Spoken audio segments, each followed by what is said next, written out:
Assalamu alaikum bandiraɓe hettiyankoɓe yeɓiyankoɓe Ayaw Pindi TV bisimilla mon e roɓɓindu jayndeli moɗon weltare min dañi huccide e mon oɗo subaka talata hande ko wiɗon tan yo Allah waɗanen jaam goto fof salminama e inde ko noon manama e jettode serenɓe men jejjitaka hay lawol gotol a calminama jurama berta juuɗe ñaaga duwaw yuppo e Sénégal e aduna fof hawɗo mboro saw holluden caggal jaam dumo e nder leydi meɗen Sénégal musaña hande noon ma waji ɓe jaafo seeɗa saabu dande ko jobjoɓe sisiɓe jotti hen ɗum noon subaka fof bani mon debbo Aissata Ndiaye wonde Pamou Moussa Nia bisimilla ma Samb Kuda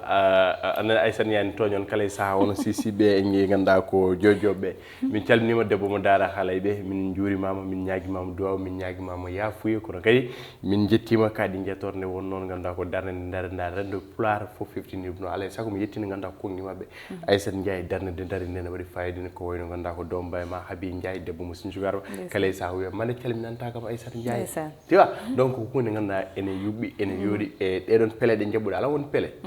ala won pele ɗeɗon pele ɗe jabɓuɗa Aissata Ndiaye min mbimo wota waylo hay tuma goto min calmini min juurima ɓen kadi ɓe ganduɗa koɓe jatiran caggalla ɓen ɓe ganduɗa ko jagguɓe oɗon aadi fiɓɓe oɗon aadi tinnuɓe oɗon aadi sattinɓe oɗon aadi ɓen ɓe ganduɗa soɓe jiino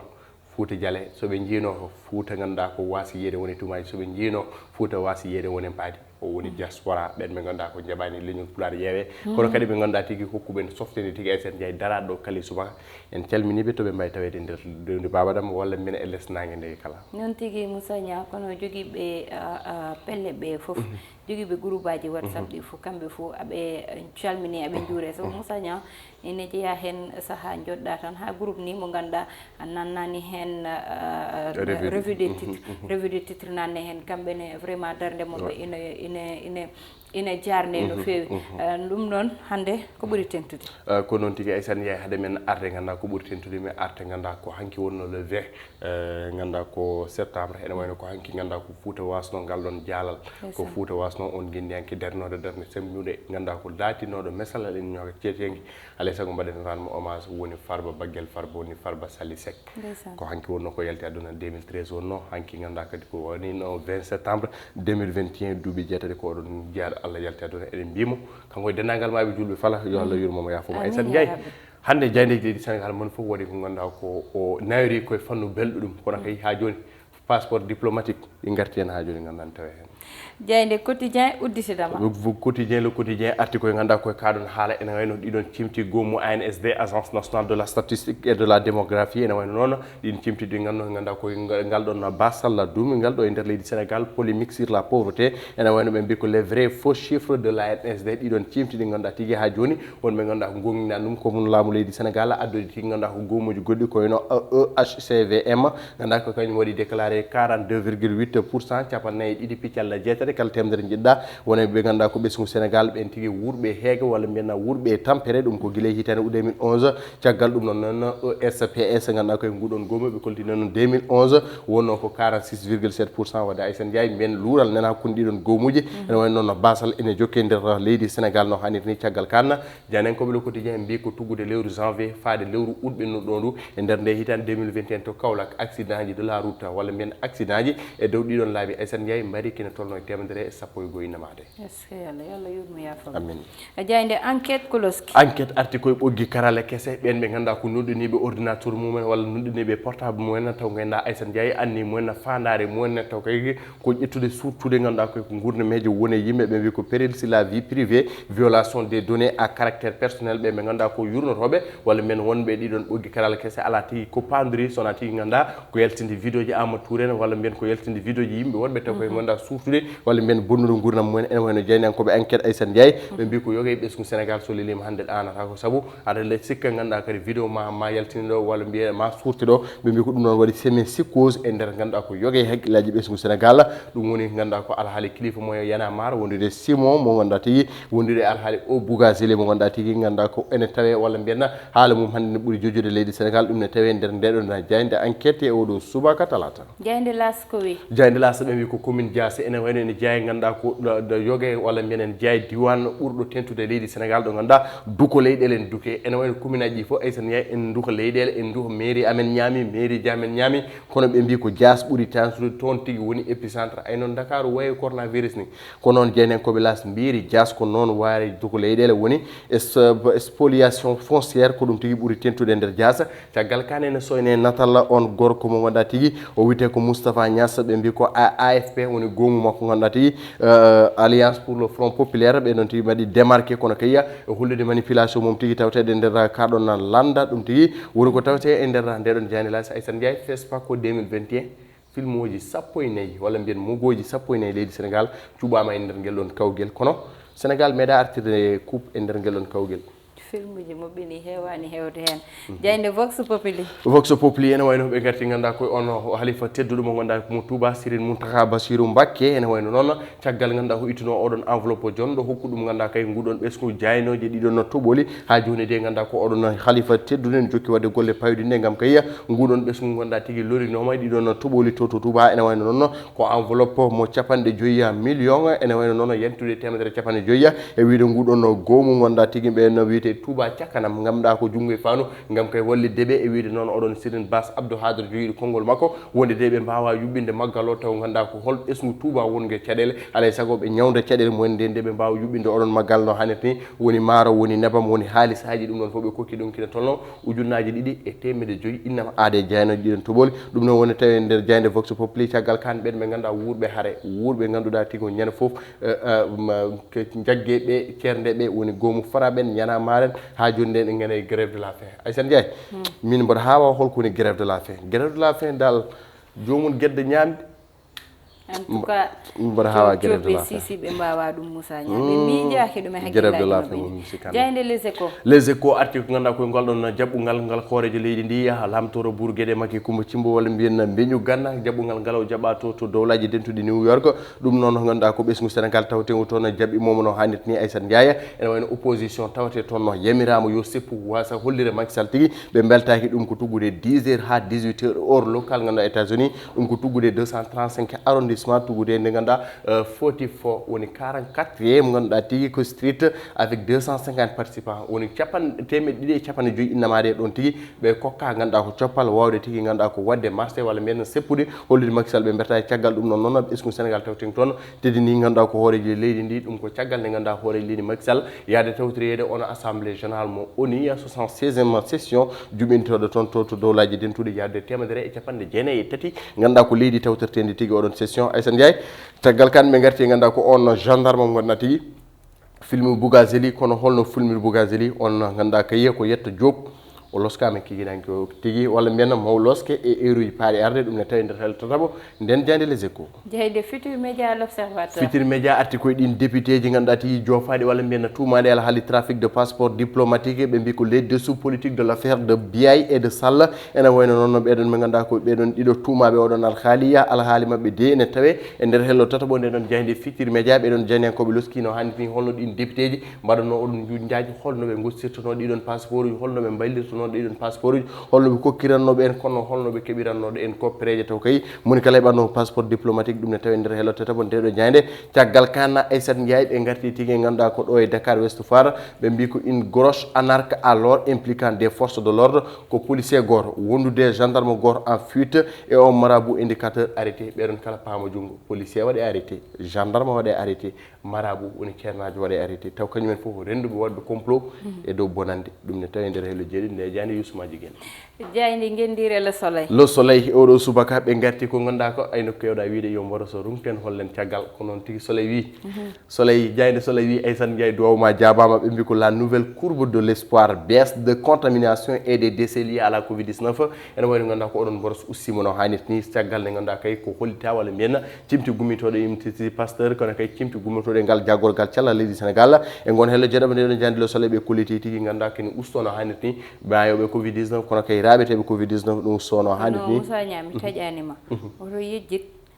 troisiéme vague o nde arta nde ko ni yaruno yehi ko ha ussi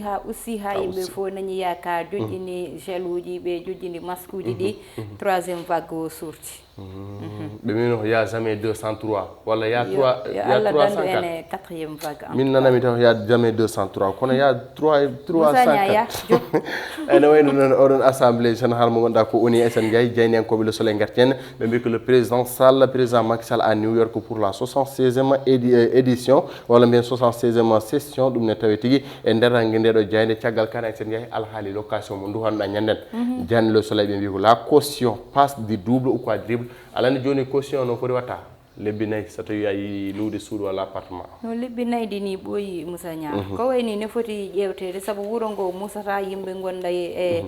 tampere ɓe gonda e heege Moussa Niang luwas kadi ɓeyde hen ina wiye ya addu 4 mois déjà 3 mois wa tan wona lawol saka yettade ha lebbi nayyi jayde libération ene wayno ɓen witeɓe expert en rien curiant tout hay sen jeeyi ɓe ha joni ɓe goppani haala Condé ɓe goppani haala Biaye ɓe goppani haala ɓe noon ganduɗa ko député ji ganduɗa tigui wonduɓe e walla mbiyen tawateɓe nder oɗon trafic de passeport diplomatique grosse découverte de la DIC ene wayno ko alhaali kesso walla mbiyen holkomin jiiti kessum e nder oɗon alhaali ɓe mbi ko les 4 diplômes filés à des fantômes oɗon mo ganduɗa ko El Hadji Mamadou Sall ene wayno ɓiɓɓe makko e rewɓe makko fof ganduɗa waɗanno présenté ɗiɗon passeport uji mum gam kadi hokkirde woɗɓe passeport diplomatique ene wayno tawi hen Moussa Antoine Sall Aissatou Sall e Saïdé Wagué kamen kala ganduɗa président sésime ɗum ko guila 2018 goto e mabɓe foof existence mum légal wodanɗo e nder leydi Sénégal caggal Kane Aissata Ndiaye oɗon Sadi Wagué ƴetti ko duuɓi mum waɗi même âge kanko e ɓiyiko guiƴi neɗɗo ne guiƴi e ɓiyum kanko e ɓiyiko guiƴi kanko e ɓiyiko bireɗo Oumar Sall kamen guiƴi et 2 ans de plus que ça fi kanko hecci ɓiyiko debbo o duuɓi ɗiɗi e Aissata Sall ɗum saabi ganduɗa ko yiitede ha joni dig ene loska gam kadi ganduɗa ko oɗon alhaali passeport diplomatique jomum foti ɓiyum duuɓi walla hecci ɓiyum duuɓi ɗiɗi en tout cas hulɓinima Moussa Niang ɗum ko non woni caggal libération jayde stade uddata dama jayde stade natal on dismo retsa dismo bambalia dismo leydi Sénégal wiyete ko mo leydi Sénégal ene wayno ha joni ne jokki ganduɗa tigui wadde honoré leydi Sénégal kono kay jokki teddugal lafade ɓesgu Sénégal kala ko titone hande ko basortoɗe hande Sadio Mané Aissata Ndiaye e wiide jaynen koɓe stade o heeɓi bituji temedere e nder oɗon club mo Liverpool ene wayno heftima oɗon mo ganduɗa kay wiyete ko Dame Ndoye kono kay heftima Mamadou Baydina gorko mo Cempen Guelendoni alan so wi Cempen Guelendoni Mamadou Mbaye en Ablaye Diop en hame belto ɗo Mamadou Nia to nde fettata Marseille nde heeɓi bituji temedere Sadio Mané heeɓi hande bituji temedere e nder ganduɗa kay ko Liverpool ɗum ko caggal hitande 2016 nde war toon kono Kalidou Koulibaly gorko mo gandu e Diourbel Aissata Ndiaye ɓe limtaɓe ɗo ɓe fof jaaw diwan amen komin yontaɓe Dane Maayo komin yontaɓe ene wayno Kalidou Koulibaly heeɓi bituji 11 e nder ganduɗa ko série A leydi Italie ɗum ko 2014 faade hande kono kay goɗɗo cuhlel gonguel jogere guel arde heɓa kadi bituji temedere waɗa golle payodinne ganduɗa hokka leydi Sénégal teddugal ko Bamba Dieng o petto to Marseille ñannen waɗi doublé kono ɓe mbi ko pourquoi pas Bamba Dieng waɗa ko convoqué etem waɗi mérité waɗede convoqué caggal Kane Aissata Ndiaye ko baroɗo leydi Sénégal baroɗe leydi Sénégal ɗeɗon baroje dewe woni afro basket féminin mo ganduɗa tigui nene yuɓɓine to leydi Cameroun hanki ɓe ganduɗa ko ɗeɗon baroje dewe équipe men rewɓe o lappi leydi Égypte piggal jongal kono alan ko ɓuuri welde me pottal he Yacine Diop ne waɗa hen golle payodinde te Yacine Diop sa yi ɗum sa yi Yacine Diop ɓe mbi o jibinama 2004 san ayi de kono noon Moussa Niang aɗa andi wonne exploit ko cuholel jeeyi ɗum kono noon ganda tan Sadio Mané hoɗi ko Casamance kañum jeeya ko to men to anani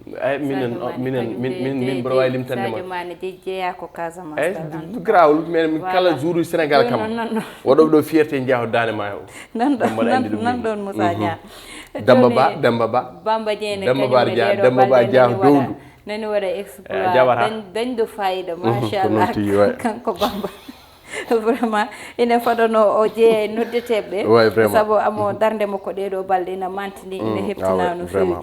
kono Moussa Niang nataten koye eɓɓore wonde woni banggue gueɗeren ɗo garen tan hande haalde ko wiyete accueil en haali ɗum joni joni ɓeɗon goni ɓe ganduɗa kamɓe cuuɗi e caggal ordinateur uji mabɓe saaha foof aɓe lincita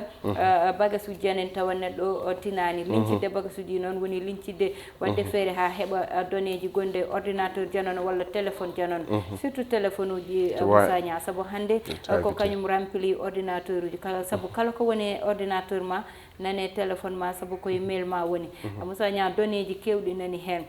kala ko ganduɗa woni secret je ma nane nder téléphone ma kala ko cuurata nane nder téléphone ma woɗo jooɗiɓe ne jogui ordinateur uji mumen saaha foof kañumen ina ƴeewa no mbaɗi ha lincita téléphone ma jaltina hen ko beela sabu aɗa yiiɗo photo ji janane Moussa Nia yaltine neɗɗo wiya minde ko Moussa Nia tan neldunomi photo ƴe cikka ko Moussa Nia yaltini ɗum ala Moussa Nia memani ko moftuɗa ko kañum ne nani moftiri noon ko goɗɗo waɗi feere ha waɗi pirate téléphone Moussa Nia yaltina hen ko yiiɗi yaltinde hen ko te ɗum ɗon Moussa Nia koko ganduɗa hande wonɓe cybercriminalité ɓe kamɓe aɓene kaɓo ɗum no feewi te noon hulɓinima sabu ñande fo vidéo ji ganduɗa ko vidéo ji sutura vidéo janani sabu ko neɗɗo anda woni Moussa Nia hay goto fotani filmuɗe neɗɗo tawa tinani hay goto ala droit fodde neɗɗo tawa tinani ɗum ɗon koko ganduɗa neɗɗo fotani wadde ɗum sa waɗi ɗum lawol yanata dow ma te joni ko ɗum kewi alani ko ɓuuri hen hulɓinade ɓe mbi ko la curiosité est un vilain défaut Aissata Ndiaye neɗɗo nula neɗɗo yo bonnan ɗum neɗɗo alani méchanceté no heewi quoi moni foof kala ko hiña woda ko tawi mum par ce que Allah tagani neɗɗo timmuɗo on ala e men wadde mbiyen moni fof ko suturu mum mo wuuri o yo woppe wuure on suturu donné à caractère personnel vie privée so wiyama privé tan wona yimɓe ɗiɗo wona yimɓe tata ko neɗɗo o kañum goto nara e vie mum privé mbiya komo holla yimɓe kayo holno wuuri hol jeriñma hen hol fof nafoore walla mbiyen hol fof gartam nan nacca hen Aissata Ndiaye neɗɗo tan wawi wonde woni ɗo ndowami noon tigui Moussa Nia ko neɗɗo tan wawi wadde won gueɗe kono noon enquête aji nani ndewe e saaha foof gam ƴewde ɓe ganda ko waɗoɓe noon saaha fof vidéo ji janani jaltine saaha fof goɗɗum e goɗɗum yaltine photo je neɗɗo sare e leydi ndi tawa andani holɗo ummi kono Moussa Nia yimɓeɓe ndento hunde woni kala ko jiiɗa e téléphone ma tan woni application garɗo tan ñoƴƴa ok saaha fof koye ɗiɗon application ji rewete gam ɓe daña natde e nder téléphone ma neɗɗo wona ko yi fof e are téléphone mum mbiyeɗa ñoƴƴu ok walla wat annulé a jaɓat walla a saloto tan jaɓa gam nadde ɗo jiɗɗa nadde ɗo Moussa Nia min won application ji ganduɗa ina jaranami yaltude mi waɗa supprimer application so tawi tan wi kam ko force il faut nata e données ji téléphone am tan mi yaltat mi waɗa supprimer application o yo yimɓeɓe mbattu hen haqqille no feewi sabu soɓe mbima beele amin dañi droit nadde e données ji personnel ma sa wi eyyi kala ko woni téléphone ma aɓa mbawi yiide ɗum kamɓe ɗo ɓe jooɗi ɗo e téléphone ñumaɓe sabu ƴewata ko Google photo hande a jotto ɓe mbaɗanma montage vidéo ɓe nelduma Moussa Nia saabi ɗum ko aɓe jogui données ji ma eɓe jogui accès e données ji ma Moussa Nia tout à fait koko hunde wonde bizarre ko taw hunde kadi ganduɗa herjinde hen rende woni ene waɗi fayida no fewi kadi Aissata Ndiaye téléphone wona mbiɗomo luɓam téléphone ma fof luɓa ɗum wona yimɓe sa soɓe wiba luɓam téléphone ma ɓe paye ko galerie ma ɓe paye compte guji ma ɓe paye ko message ma te toon ko vie ma privé on toon mon fof ne jogui suturu mum mon fof ne jogui banggue mo gonɗa